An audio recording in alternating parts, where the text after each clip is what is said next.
J Jinx! Truck stop!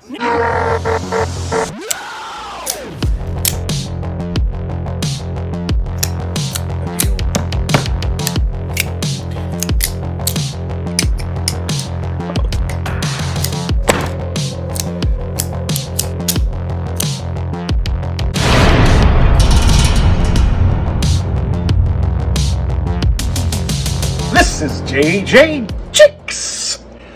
I went on a road trip. I never announced it, I just went.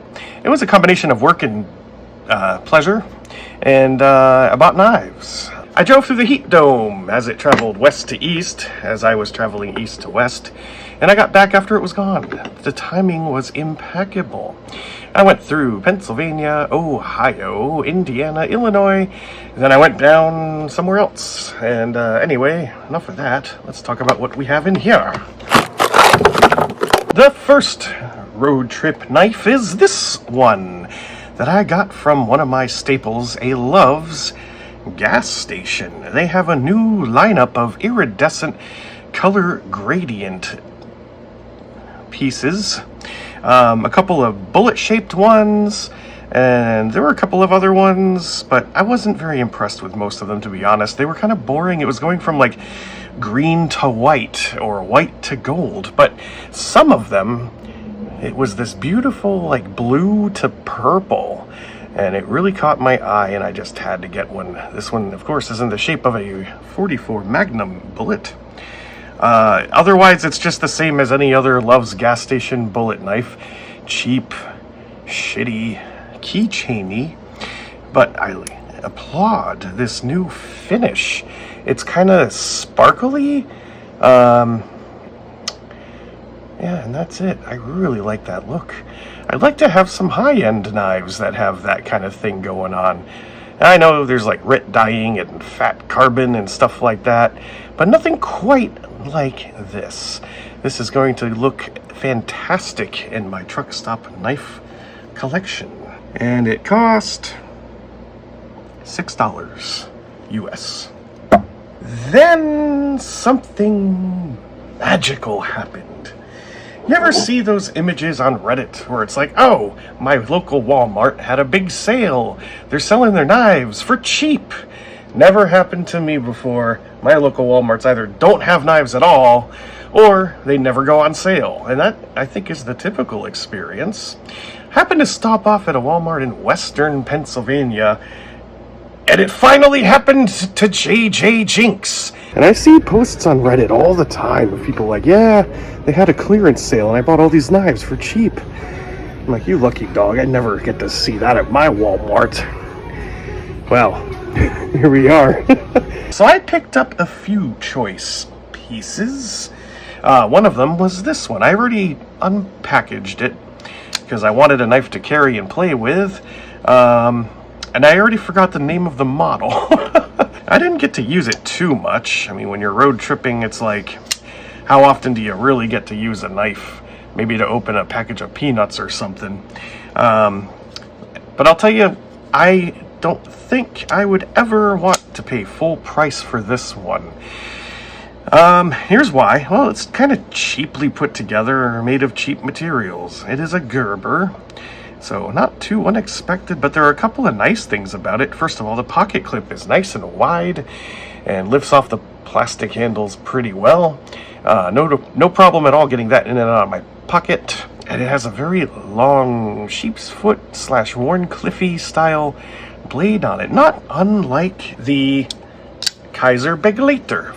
Of course, I only have the small one to show you, but you can see the similarity in the blade shape. I mean, it is kind of a generic blade shape after all.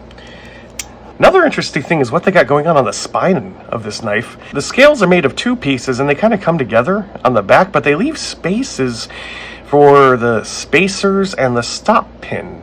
So it's semi-enclosed, but you can still disassemble it. I haven't really seen that before. It's pretty neat. I live with a witch, by the way. Like, imagine if one of your favorite knives is all riveted and you can't disassemble it at all to clean it. This is an approach where you get the advantage of something riveted together where it's nice and closed, but you can still take it apart. That's kind of neat. There's also something a little different going on with the pivot right there. It's like a plate smushed in, sort of. The other side's probably like a T8 star screw. It's very light. It just feels cheap. This feels like a gas station knife. I remember the centering not being that great, but it actually got better. And I've seen that before, coincidentally with a Kaiser knife. So it broke in a little bit, I guess. Kind of worked in that factory grease and went to the right spot. The scales are interesting too. They're one molded piece per side, but there's this interesting zigzag pattern going on, which stops toward the top of the knife in a sort of a pseudo bolster. Anyway, it's got a nice smooth pivot. No problems there. It ain't quite drop shut, but I'll take it. I don't believe I can quite see the spacers in there, but it feels like Teflon or nylon, and everything inside is fully recessed. The liners just slip right into the scales. So, a lot of good things about the knife, but kind of like the first generation Benchmade bug out, it just feels cheap. I would never pay full retail for this, but I did pay the sales price. Another one I picked up for a really good deal, the CRKT Spew, a Fultz design. I've had my eye on this knife for a very long time, and I don't know why, I just never picked it up. I actually went out of my way to sort of see about buying one online, but to my surprise, the prices were really high. I remember seeing it at Walmart for like, what, 20, 25 bucks? And then I go online and it's like, that'll be 50 or 60 bucks. And I'm like, no way, come on. So I got this for $13. And I kind of regret not buying all of them. I mean, but what I do with multiple spew, what you gonna do with a spew? There's something funny there. So it probably goes without saying that this is a first impressions kind of deal. I didn't open and carry this one. Come out of there, spew. Spew you. Come on, Gerber, do your thing. Very secure packaging. So this is made from 5CR13 15 MOV steel, bead blasted finish, 1/10 of an inch thickness, that's 2.54 millimeters, G10 handles, pretty light, 1.7 ounces, just a shade under 50 grams, and a bit over 6 inches overall length. I'm going to put the bink back on, because I got robbed. Bink! So what drew me to the spew were a couple of things. First of all, the very long and exaggerated Warncliffe blade. That's just kind of cool looking. It sort of reminds me of the blade to a Kershaw leek, which is a knife that I really like. So imagine having a fixed blade leek. Check out the laminated G10 handle. I really like it when knife companies stack different colors in the laminate and then carve into it and you get this cool pattern. CRKT does a really good job with that kind of thing. It's reminiscent of the Fossil. Like, the Fossil is such a good knife to show off the things that you can do with multicolor laminate G10. It feels like a bigger minimalist knife in a way. It even has the little tail of nylon string on the end. If you want a minimalist, but a little bit bigger and this blade shape, get the spew. Now I did notice that spew is written as if it's an acronym, and I don't know what that means. And we get a sheath on a string, so it is already set up as a neck knife. Ooh, that went in pretty securely. It does rattle just a little bit. For some people that is a deal breaker, but I don't care. I like it. The next knife is another one that I've had my eye on for many a year. In fact, it is a classic knife that a lot of people will tell you, if you're a knife collector at all, you have got to have one of these in your collection. And I never got one because they're a little bit pricey. They're a little bit too big looking for me, but I had to get one at some point. It is the Kershaw Blur, which I bought for just a little bit over $30, which is roughly half the retail price. I gotta tell you, there have been a number of times that I almost bought one of these. One time was I spotted one in an antique store, consignment, flea market type of place.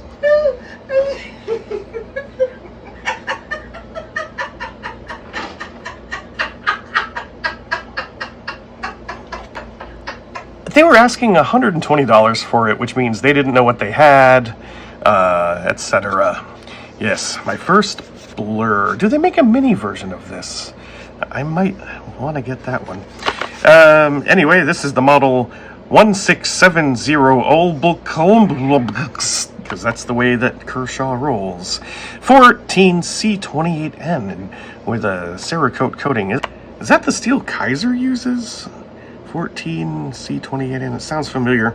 Anyway, I don't need to describe all the particulars because this is a super popular knife and everyone already knows it. But I have not had the pleasure. Oh, wow. This thing cuts great. Way better than this thing. Of course, the packaging was kind of challenging for the spew. So this is one of those knives that people will say, you're on a desert island, you get one knife. Which one is it? Many people will say, my trusty Kershaw Blur. And it comes with a free... Bink! Oh. That was a tight bink. And you can see we got some factory grease on the blade, and that's okay. So it's assisted open, liner locked.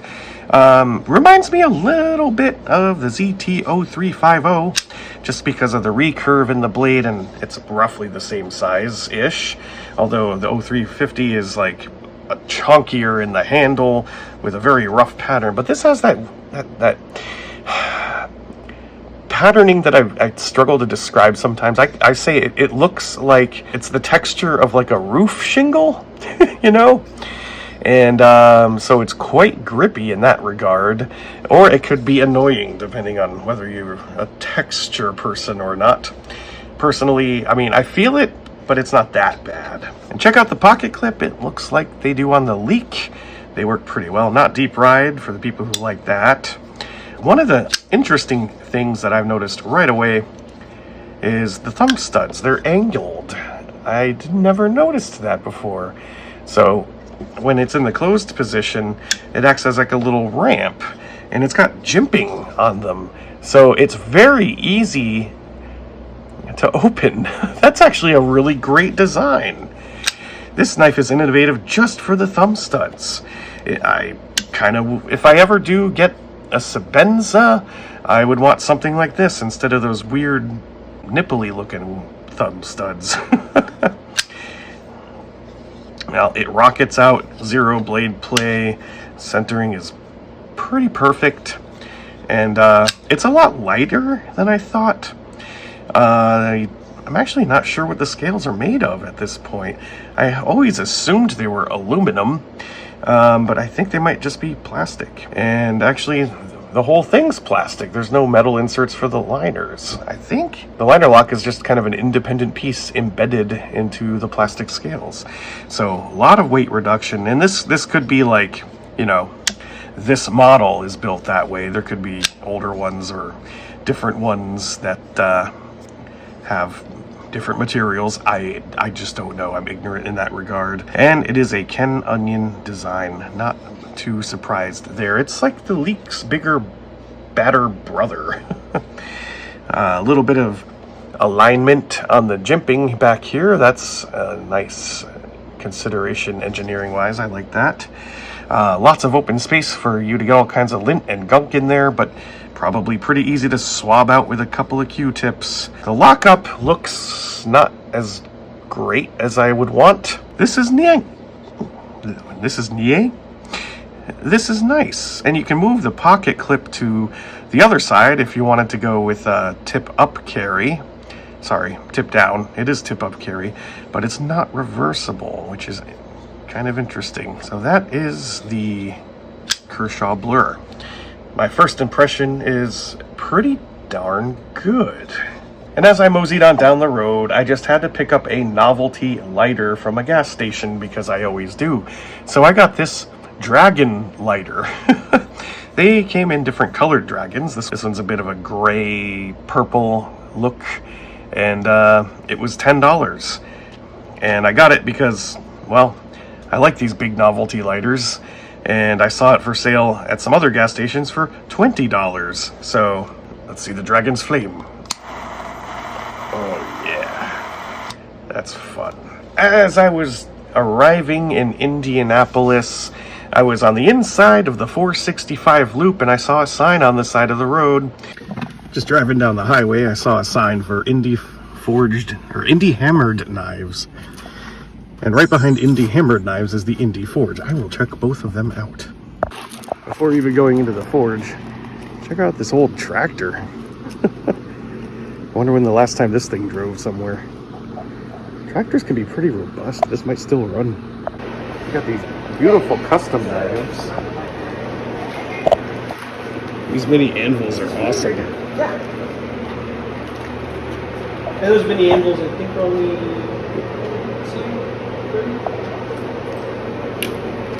Wow. Yeah, so I was told this is a place where for like $95 a month you can come and just use the equipment. Make whatever you want.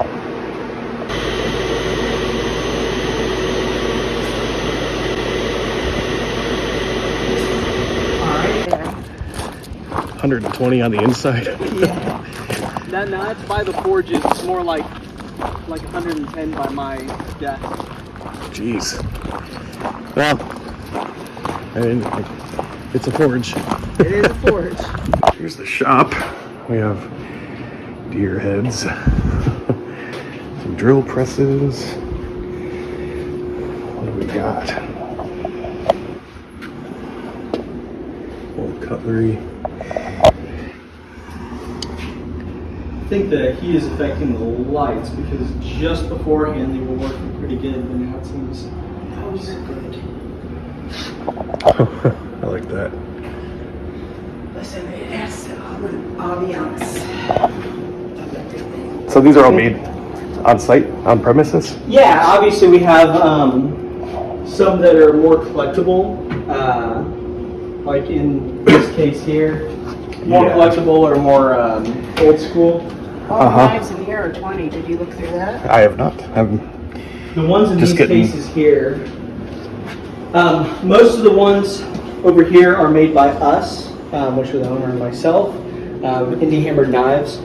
And the other ones that you'll find in these cases are made by either previous students or other knife makers in the area that we help sell on consignment. We're the only knife shop around here. Ammo cans. Technically, you consider some of the sportsman shops as knife shop, but we're This looks like one of those old Camillus paratrooper knives. I think trade Walden for that one. It's close. It's I believe it is a spring-assisted old school one. If something like that existed near me, and it very may well, I'll have to look, I would totally do that, but probably in the winter. I did buy one of their cool anvils. This is a little anvil that's like cast and then machined, and they put their little logo on it. It's basically like a paperweight sort of thing. So I'm going to bring this to my office and just kind of keep it on my desk. I think it looks fantastic. That kind of wrought iron look, and then the shiny steely bits, which I'll probably need to oil or they will rust. So I did throw them some money for one of these. It was like $30 for this neat little novelty piece. They also had a box of knives that were for sale for, I don't remember, 10, 20 bucks a piece or something like that. So my girlfriend dug around in there and was like, I kind of like these. So I'm like, let's buy them. So this is a slightly used pocket knife with a jigged bone handle and a single slip joint blade. clip point. It's got one of those, what do they call them? Thumbnail destroyers. That's just like a slot across the top. There is a graphic on the knife, and it shows an eagle, because it is Eagle brand. And on the tang stamp, it says Parker Edwards, Jacksonville, Illinois. So it is locally made, but I don't know anything else about this company besides those things. I like the big bolsters, and it sort of reminds me of a trapper, but with one blade, which I prefer. It's pretty well made too.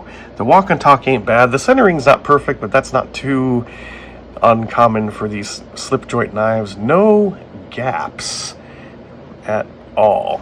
Just needs a little spit shining, and this knife should be great, and it's made in the USA. Model number 1423-1. And then the other knife that she picked out was this one. And she's like, I just like the look of it. I don't know. This one's a little bit in bad condition, but she liked it, so I got it. That's the way I roll. A couple of cracks in the plastic handles. It's Victorinox-ish. No toothpick or tweezers, though.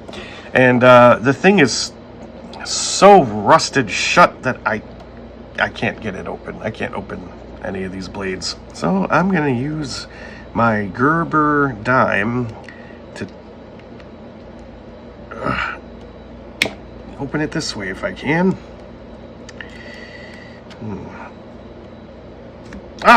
Finally, I got it. Oh, well, I recognize that name. It's Colonial Cutlery, made in Providence, Rhode Island.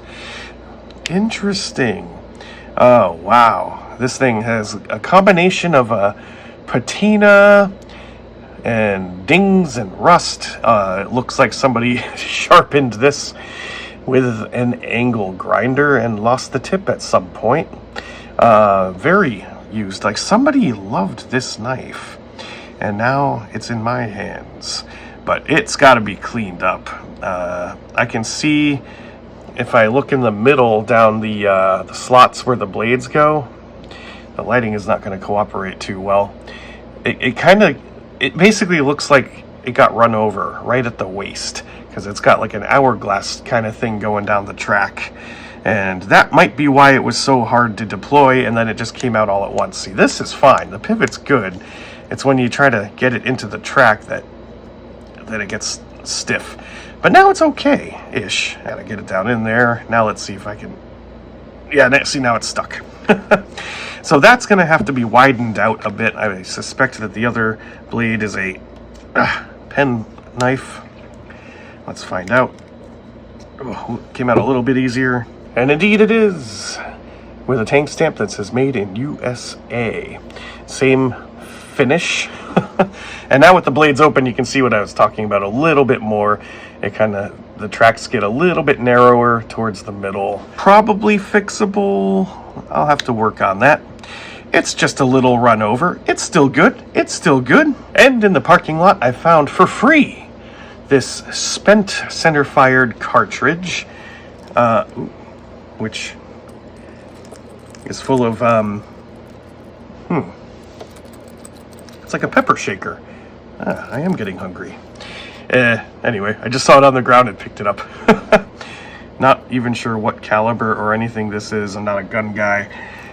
Smaller than 7.62, perhaps a 5.56 millimeter. I don't know. Someone else can tell me.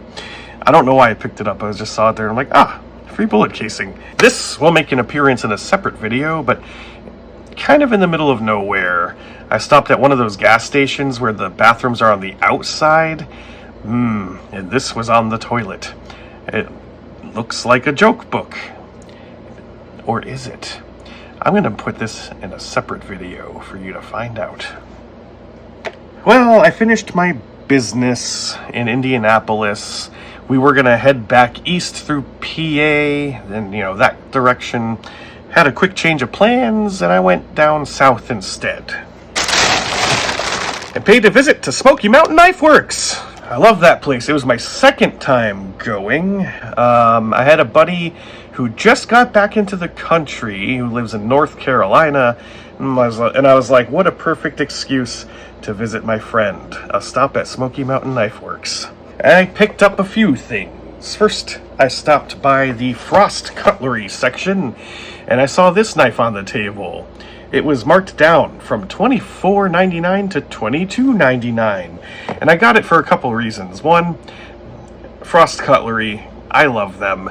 They're very entertaining to me, both in the box and also on TV. If you ever see Cutlery Corner, endless entertainment. This is exactly what comes to my mind when I think Frost Cutlery. It's called the Sub-Hilt Hunter. I got it because I like sub-hilts. They look cool. And the price was right. Here we got the old school Frost Cutlery logo emblazoned into the nylon sheath. And it's a big, heavy, cheaply made monstrosity of China. We have the old school Frost Cutlery logo on the hilt. And here is the sub-hilt design that gives it its namesake.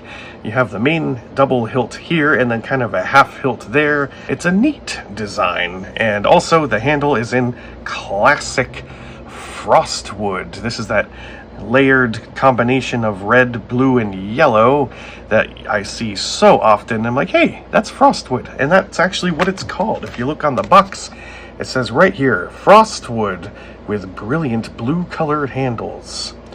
They don't mention the other colors for some reason, and it is a 15-inch fixed blade Bowie style knife. I picked it up also because this looks like something that Tristan Barnett would love to have on his murder wall. So I might be sending this to him at some point the next time I send a package over there. And that's pretty much all there is to say about this one.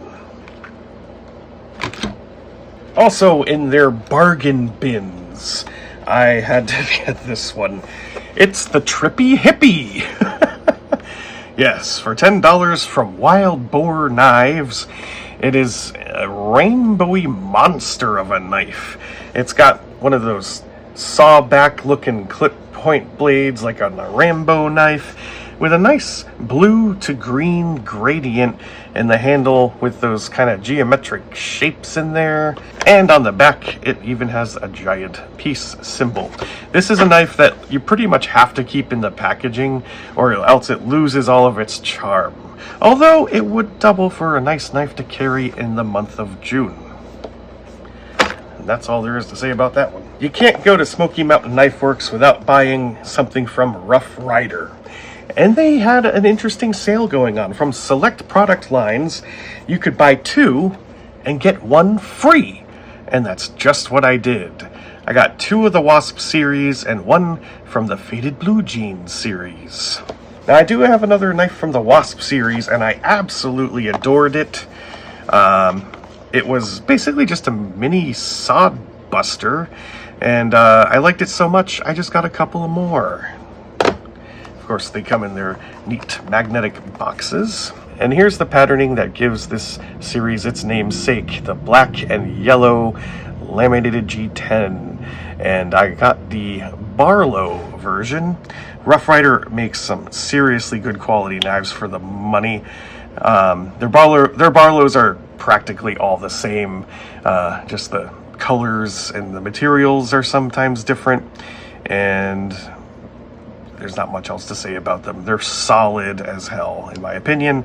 But it is a mileage may vary situation because these are inexpensive, budgety knives.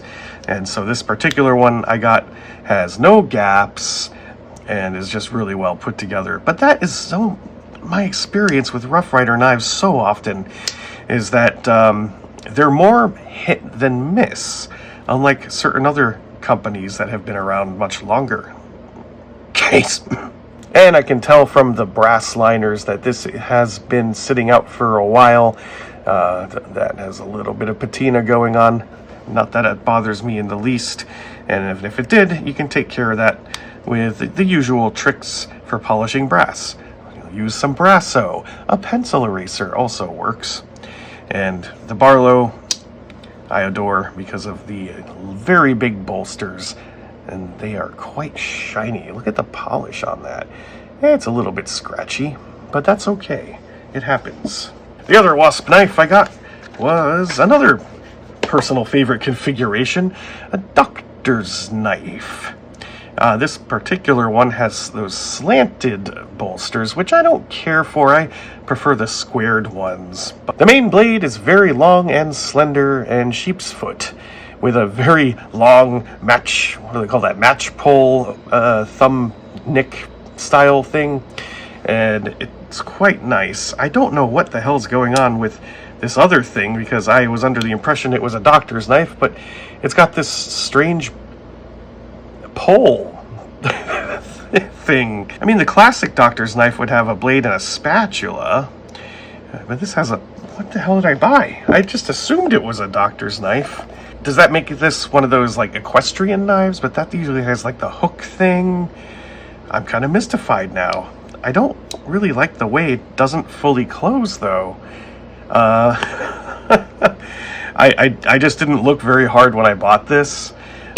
That's very interesting. I mean, you definitely feel it when you hold it. It's poking out right there. Is that the way it's supposed to be? Well, anyway, with the long and straight handle, that Wasp G10 design looks fantastic, very exaggerated. It almost looks like a flame.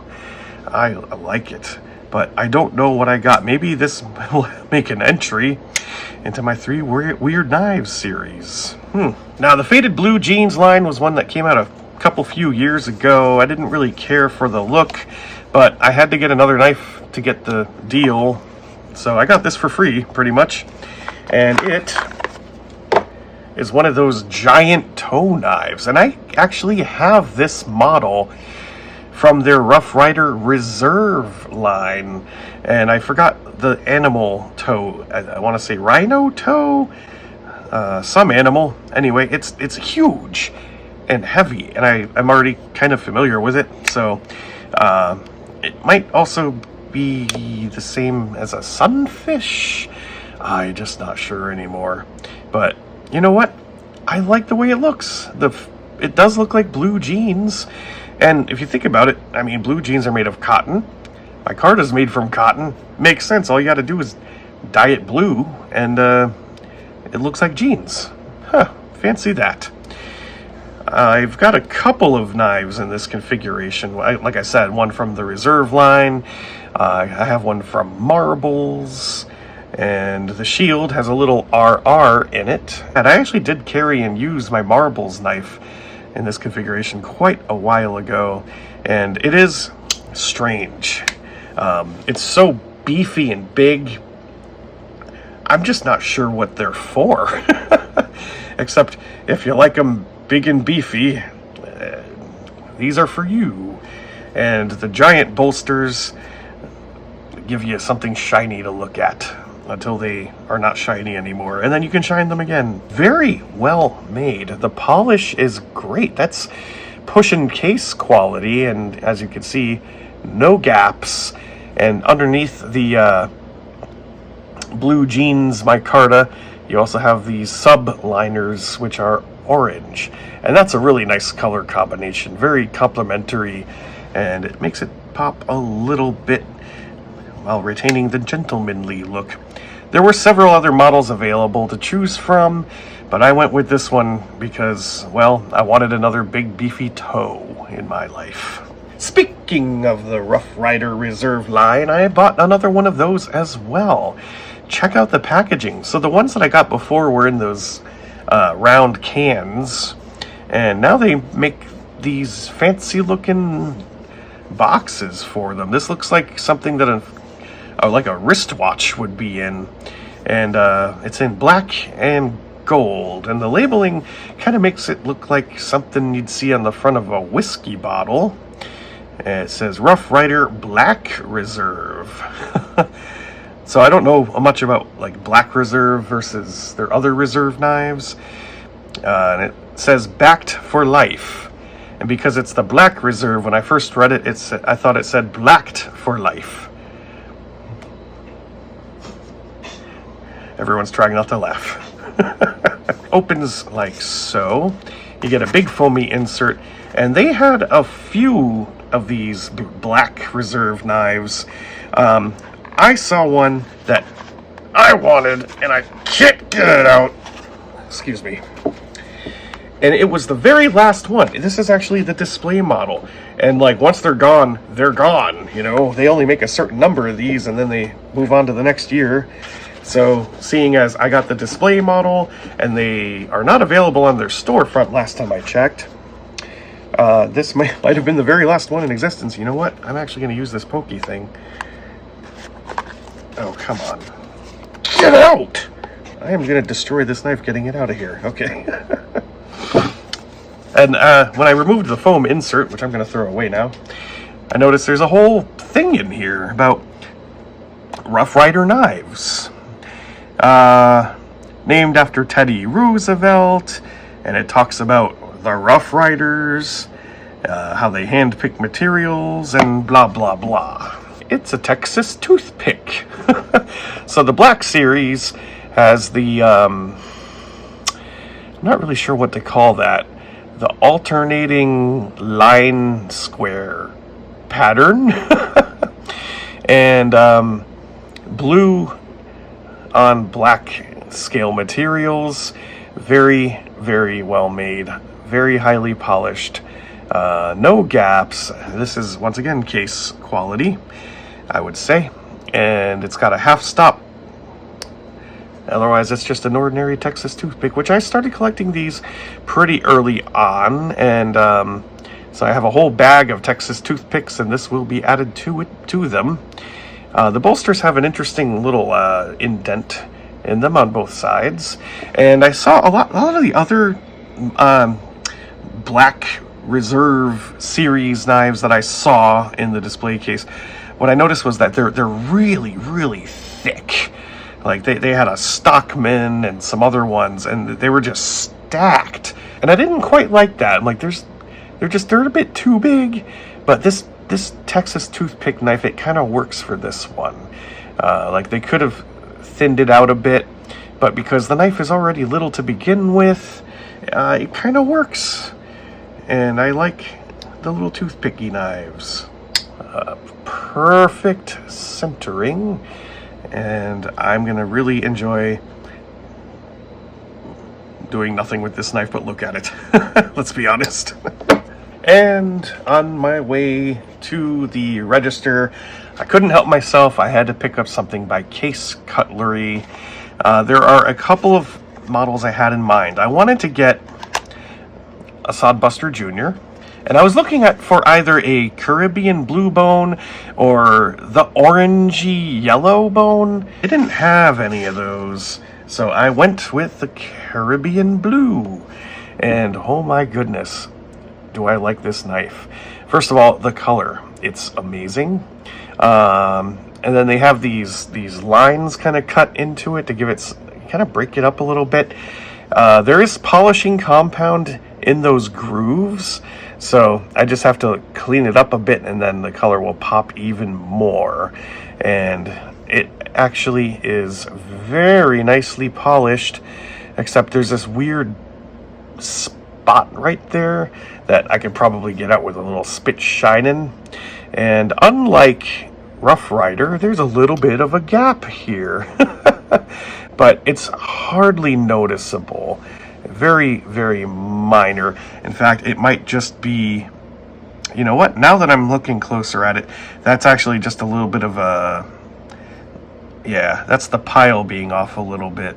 But that's, I mean, you know what, I'm just going to cut all that out because I don't know what that is. I'm allowed.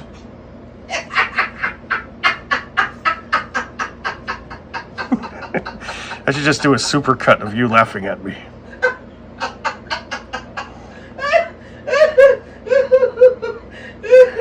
It's my channel. I'm trying so hard, but you're just being so funny. Okay, that stays in. Alright, it is riveted together with some very nice, shiny, brass-looking pins. And it's got that classic drop point Sodbuster Jr. blade, also very nicely polished. The only downside to these highly polished blades is that the second you touch them, they get fuzzy looking. But that's just, you know, the trade-off. And I do believe that there is that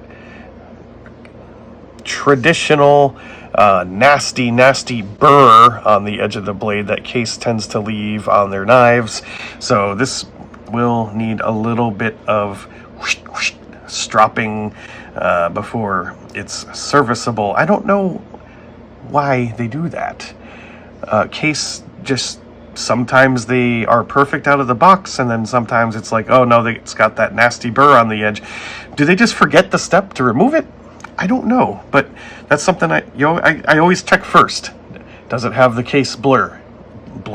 Does it have the case burr? So this is my receipt. Smoky Mountain Knife Works here, right on par with CVS with this shit. For comparison, the spew. You can see the difference. But don't worry, it'll cut just like the spew after I get rid of that burr. I gotta get more Case Sodbuster Juniors. One of the best things about this knife, this style of knife, in my opinion, is that without bolsters, it really gets a chance to show off the handle material, which is what I want when it's a beautiful handle material. And they're also relatively inexpensive. I got this for just $40. Right next to the Case knives, they also have a big display of Zippo lighters. I wasn't planning on getting one, but I looked down and I just couldn't help myself. For about $30, I got this really sweet Vaporwave Zippo lighter. That purple blue sunset with the palm trees and the road. This is an awesome looking lighter. And I was told, although I don't know how much I believe it, I was told that it looks even better under black light. I just don't know. I'll have to find out. I'll have to go to a rave party at some point. So this is made in 2023 in Bradford, PA. I wonder if I was close to Bradford on my trip. Probably not. I love the way this looks. That's my kind of lighter. I got another Vapor Wavy lighter over here. I also got this from Smoky Mountain Knife Works, though I think it was in one of their surprise packages. And it's got the one of the old not logo, but like a mascot kind of thing. Windy is her name. Born in 1937, Windy became the goddess of Zippo. That's kind of vapor wavy. You know, it's got sort of the neonish blue and white. A little bit of pink or green would have done it better, but it's a handsome looking lighter. This one was made in 2014. Last but nowhere near least, they have a Sasquatch section. So I had to get a Sasquatch keychain that says Great Smoky Mountains on his leg, or hers. And you can get these with like your name on it or other things. I grabbed it to put into my Sasquatch collection. And we also got another Sasquatch while we were there, but that is to be featured in another video at another time. And this is a product you can feel good about. It's made from urban trees that were otherwise discarded into landfills. And so this keychain helps to bring trees back to life, which I think Sasquatch approves of. I had a great time on this road trip. I was gone for about a week and a half, and I still have a couple days left on my vacation time. So I'm going to spend the next couple of days editing this video because it's very long, and I will see you on the next trip. This has been JJ Jakes. Truck stop. No!